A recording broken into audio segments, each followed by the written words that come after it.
Eduardo, muy buenos días. Perdón por esta demora inesperada.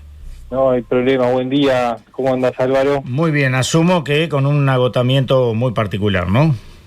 Bueno, habiendo dormido poco, seguro. Me imagino. Bueno, vamos a tratar de sintetizar entonces para no hacértelo tan tedioso.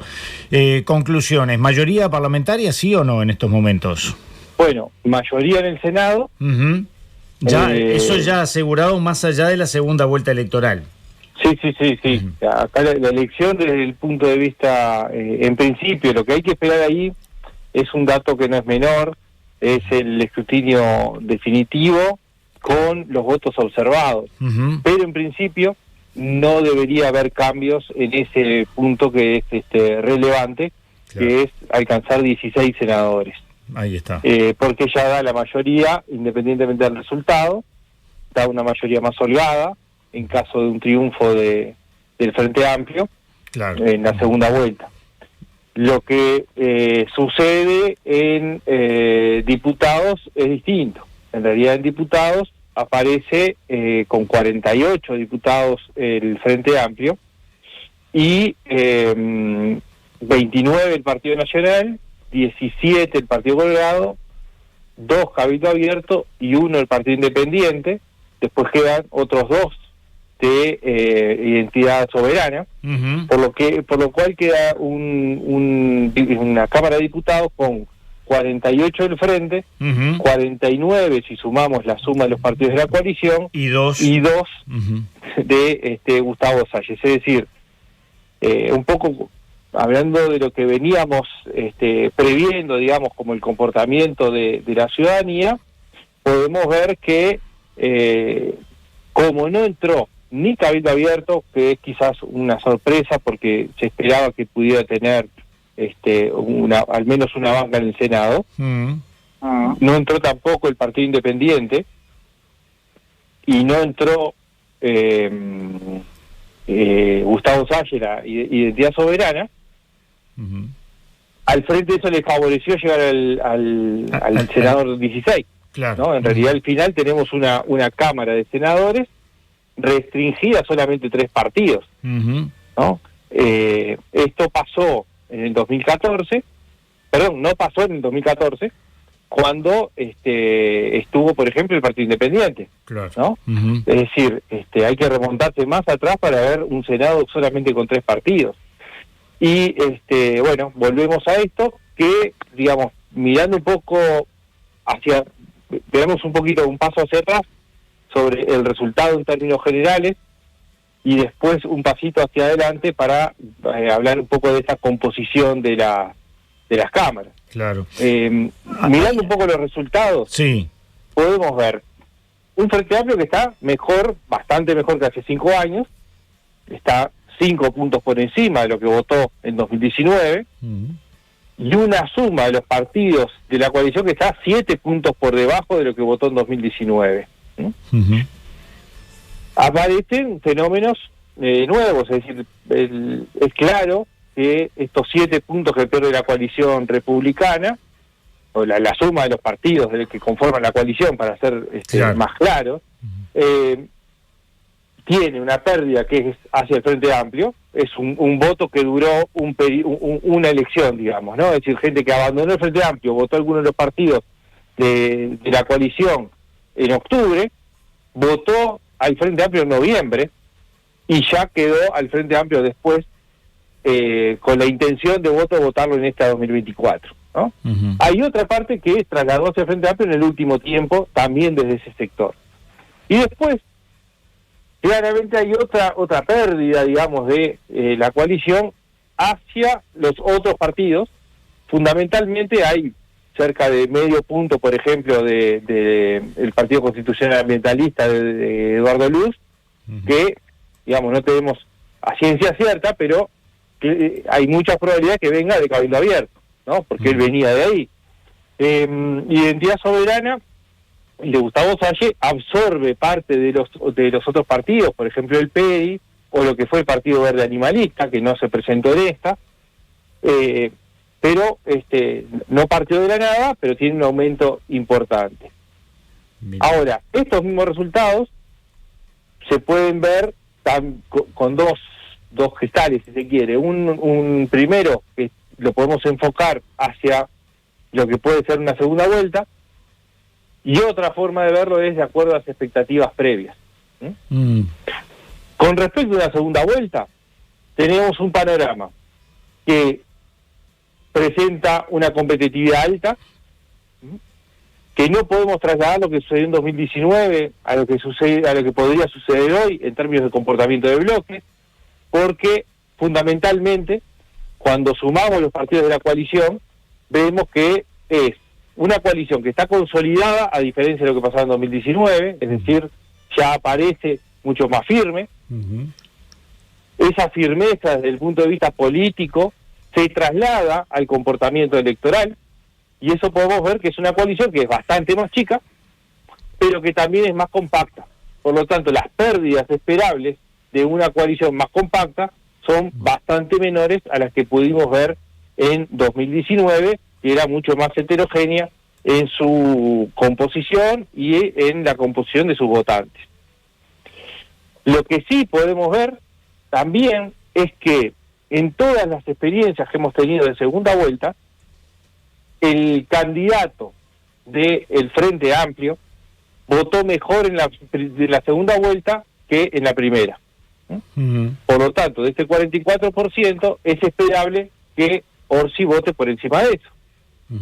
Y al mismo tiempo, todas las segundas vueltas anteriores mostraron que el candidato que iba apoyado por más de un partido votó menos que la suma de esos partidos en la primera vuelta.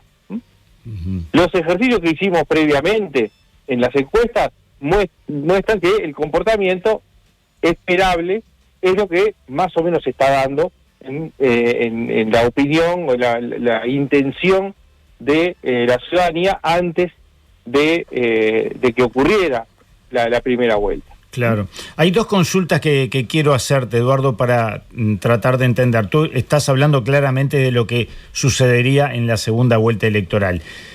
Si no fuera así, si fuera la coalición de gobierno la que gana con el candidato Álvaro Delgado, esos 16 senadores que están conformando la mayoría para el Frente Amplio en el Senado, ¿quedarían empatados en 16 al tener la presidencia de la Cámara? No, porque la suma de los partidos de la coalición está teniendo 14. 14. Si ganara la presidencia Álvaro Delgado, Ripoll la vicepresidenta, y quedaría presidiendo la Asamblea General, pero en total la suma de los partidos de coalición serían 15 senadores, contra 16 del Frente. Clarísimo. Hay que confirmar que esto se ratifique porque puede llegar a moverse. En principio no, pero como estamos con un escrutinio primario, siempre puede haber algún movimiento. Algún movimiento. No es esperable que ocurra porque además por lo general los votos observados mantienen la tendencia de lo que ya se mostró. Pero está bien. Tienen, el Frente siempre pierde alguna décima en los observados. Claro. Pero no parece ser que vaya a mover esa banca. Claro, está perfecto. Bueno, lo que planteaste es muy relevante, ¿no? Es decir, porque la segunda vuelta arranca con un escenario, con un Frente Amplio con mayoría consolidada en el Senado. Aún con 15 senadores ya era un primer punto de partida importante. Lo que sí tenemos es como dos fuerzas que van a estar actuando, porque el Frente va a tratar de maximizar esta mayoría en el Senado como un elemento de fortaleza, no solamente electoral, sino también de gobierno. Y al mismo tiempo, desde la coalición, se tendría, por lo menos en estos números, una banca más en diputados que el Frente Amplio. Claro. Entonces ahí puede entrar una discusión de cómo lo plantean desde los partidos de la coalición, desde el comando Delgado, esa otra característica. Pero, resumiendo también un poco esto que veníamos hablando, o sea, por un lado el comportamiento electoral que sucedió y por otro lado el punto de partida de cada bloque, si se quiere, de cada candidatura que tiene el respaldo de distintos partidos. Por allí nos dicen, y esta era la segunda consulta, ¿por qué con los datos que tú nos estás proporcionando, Eduardo, desde la coalición de gobierno había un ánimo de haber triunfado en las elecciones? En cambio, el Frente Amplio, a pesar de haber crecido en las elecciones, mostraba una cierta decepción. Bien, va justo a lo que venía diciendo de podemos mirarlo del resultado electoral y lo esperable y de las expectativas previas. Ajá. Las reacciones tienen mucho que ver con las expectativas previas. Claro. Lo hablamos en algunas columnas, es decir, bueno, si el Frente Amplio se ponía como un objetivo ganar en primera vuelta, tenía altas chances de generar un fracaso, de autogenerarse un fracaso. Si el Frente Amplio consideraba que la victoria era solamente alcanzar la mayoría parlamentaria en las dos cámaras, tenía un objetivo difícil, pero era un poco más alcanzable, pero era difícil. Los números de las encuestas no daban que pudiera tener la mayoría parlamentaria en diputados. Entonces, el Frente Amplio, que trata de transformar un triunfo, pero además que el resultado pone al Frente Amplio mucho mejor que hace 5 años, tiene una muy buena elección cuando lo comparamos con 5 años atrás, quedó a mitad de camino, si se quiere, entre 2014 y 2019, digamos, ¿no? Es como un proceso de recuperación importante para el Frente Amplio, no apareció visualizado así. Y no apareció visualizado así por las expectativas previas que se fueron generando. Y eso transforma el resultado. Pero lo mismo podemos ver, por ejemplo, del Partido Colorado. La candidatura de Ojeda, su foco en las últimas semanas fue que podía ganar. Y terminó a 10 puntos del Partido Nacional. Claro. Entonces, es la segunda mejor votación del Partido Colorado en el siglo XXI, y sí, había un festejo, había pero el festejo podía estar por un lado por el Partido Colorado, por otro lado por la coalición en su conjunto, ¿no? Es decir, no solamente el tema del propio Partido Colorado, ¿no? Porque como se había puesto una barrera tan alta, una meta tan alta, bueno, haber tenido una muy buena votación, aún tenía una muy buena votación, se empaña en función de las expectativas previas. Y el Partido Nacional vota peor que en el 2019, claro. 1,5 puntos menos, en principio. Y sin embargo, la gestualidad, la presencia y lo que planteabas en la pregunta recién, mostraba como el gran triunfador Álvaro Delgado. Claro. Y en realidad es el gran triunfador.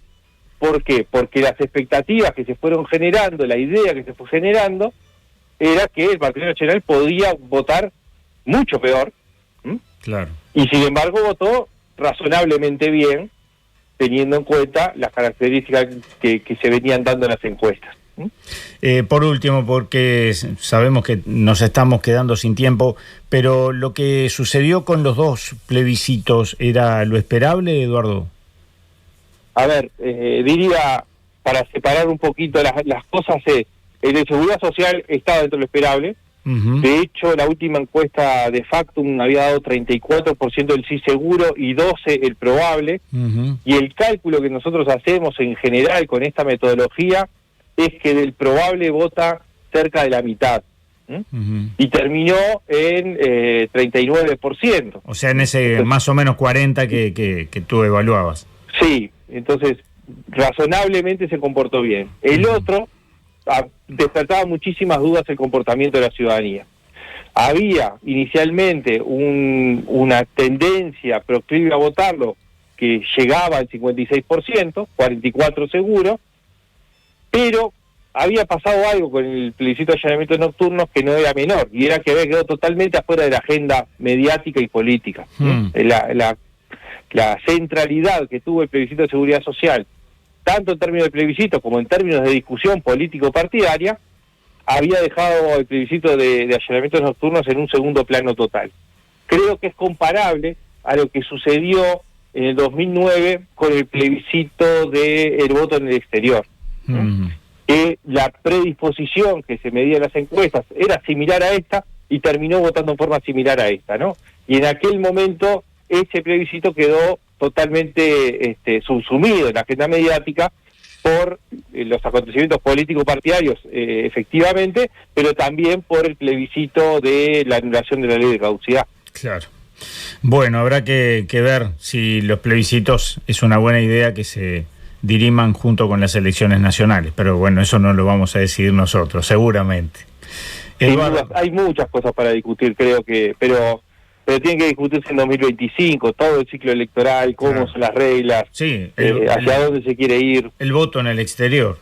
También va a estar esa discusión, o sea, hay muchas cosas para discutir y si no se hace en 2025 es difícil que se pueda avanzar, porque siempre terminamos empezando a discutir en un año electoral las cosas que no se pueden resolver, ¿no? Exactamente. Eduardo Botinelli, muchas gracias por el esfuerzo de estar estos minutos con nosotros, sabiendo el agotamiento que notoriamente debes tener, así que bueno, nos reencontramos en 15 días y seguimos conversando.